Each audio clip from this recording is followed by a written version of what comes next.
আসসালামু আলাইকুম রহমতুল্লাহ। নবম শ্রেণীর প্রিয় শিক্ষার্থীরা কেমন আছো? সবাই আশা করি অনেক ভালো আছো। তো আজকে হচ্ছে তোমাদের ষান্মাসিক মূল্যায়ন 2024 নবম শ্রেণী ডিজিটাল প্রযুক্তি নিয়ে কথা বলবো। এবং এই মূল্যায়নটি হবে তোমাদের হচ্ছে 6/7/2024। ঠিক আছে? তো তোমাদের হচ্ছে এটি জুলাই মাসের 6 তারিখ 7/2024 তারিখে হবে।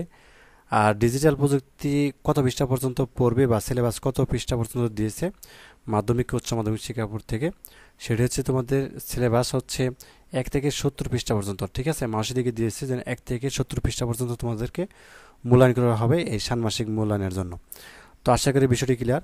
এবং তোমাদের কিভাবে মূল্যায়ন করা হবে, কি কি টাইপের প্রশ্ন আসতে পারে সেটি তোমাদেরকে বুঝিয়ে দিচ্ছি। তো দেখো, ইতিমধ্যে তোমরা কিন্তু শিক্ষণকালীন মূল্যায়ন করেছো। ঠিক আছে, তো শিক্ষণকালীন মূল্যায়নের জাস্ট একটি অর্থাৎ সামষ্টিক মূল্যায়নই হচ্ছে তোমাদের অর্থাৎ ষান্মাসিক মূল্যায়ন। ঠিক আছে, অর্থাৎ 6 মাসের পর যে মূল্যায়নটা হয় সেটি হচ্ছে ষান্মাসিক মূল্যায়ন। আর তোমাদের হচ্ছে মূল্যায়নটা হবে 6/7/2024। আর তোমাদের যেহেতু বলা হয়েছে যে 1 থেকে 70 পৃষ্ঠা পর্যন্ত, তোমাদের মাত্র হচ্ছে ষান্মাসিকের জন্য দুটি শিখন অভিজ্ঞতা পড়তে হবে। একটা কি, ডিজিটাল আগামীর প্রস্তুতি, এটা পড়বে, এবং সাইবার ঝুঁকি সম্পর্কে জানি, তথ্য নিরাপদ নিশ্চিত করি। এই দুইটি অভিজ্ঞতা থেকেই তোমাদের হচ্ছে কিন্তু মূল্যায়ন করা হবে। ঠিক আছে, এর বাইরে থেকে কিন্তু আর কিছুই আসবে না। এইবার আসো যে কী টাইপের প্রশ্ন আসবে আর কি কি শিখবে। তো ইতিমধ্যে তোমরা কিন্তু ডিজিটাল প্রযুক্তির বিভিন্ন ছক পূরণ করেছ। এই ছকগুলো যতগুলো আছে সবগুলো শিখবে, অর্থাৎ খুব ভালোভাবে শিখবে এবং বোঝার চেষ্টা করবে। আর সাইবার সম্পর্কে যা যা প্রশ্ন বা যত কিছু আছে সবগুলো কিন্তু শিখবে। এবং বিশেষ করে ডিজিটাল প্রযুক্তির বিভিন্ন কিন্তু প্রশ্ন করা হয়েছে বা ছোটো ছোটো ঘটনা অনেকগুলো দেওয়া আছে, এবং বিভিন্ন সেশন দেওয়া আছে। এই সেশনগুলো খুব ভালোভাবে শিখবে। ঠিক আছে, তো এখান থেকে তোমাদের হচ্ছে বিভিন্ন ধরনের প্রশ্ন করা হবে বা হচ্ছে অ্যাসাইনমেন্ট দিবে।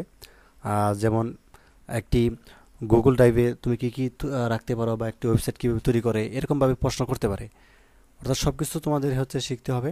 তো এই হচ্ছে বিষয়। এবং কোন প্রশ্ন করবে বা কী আসবে এটি তো আসলে নির্দিষ্ট করে বলা যাবে না।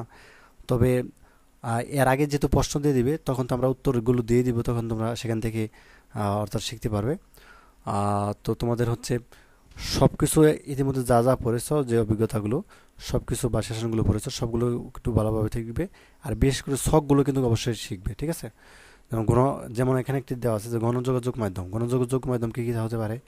বাংলাদেশ টেলিভিশন আছে, বিসিবি টেলিভিশন আছে, রেডিও আছে, তাই না? বাংলাদেশ বেতার কেন্দ্র আছে। তো এগুলো হচ্ছে গণযোগাযোগ মাধ্যম। আর নিউ মিডিয়া সংস্করক। তো এগুলো কি? এগুলো হচ্ছে যেমন বাংলাদেশ টেলিভিশন ওয়েবসাইট থেকে লাইভ। ঠিক আছে, বিসিবি ইউটিউব চ্যানেল বা ফেসবুক পেজ থেকে টুইটার অ্যাকাউন্ট। তো এইভাবে হচ্ছে আছে। তো বিভিন্ন শখগুলো দেওয়া আছে, বিভিন্ন প্রশ্ন দেওয়া আছে, বা হচ্ছে সেশন বা অভিজ্ঞতাগুলো দেওয়া আছে, খুব ভালোভাবে শিখবে। তো এই ছিল। ধন্যবাদ সবাইকে ভিডিও দেখার জন্য। আল্লাহ হাফিজ। বিশেষ করে তোমাদের সিলেবাসটার জন্য 1 থেকে 70 পৃষ্ঠা পর্যন্ত, এটা খুবই গুরুত্বপূর্ণ। এটা হচ্ছে মাথায় রেখে তারপরে হচ্ছে পড়াশোনা করো। ধন্যবাদ সবাইকে।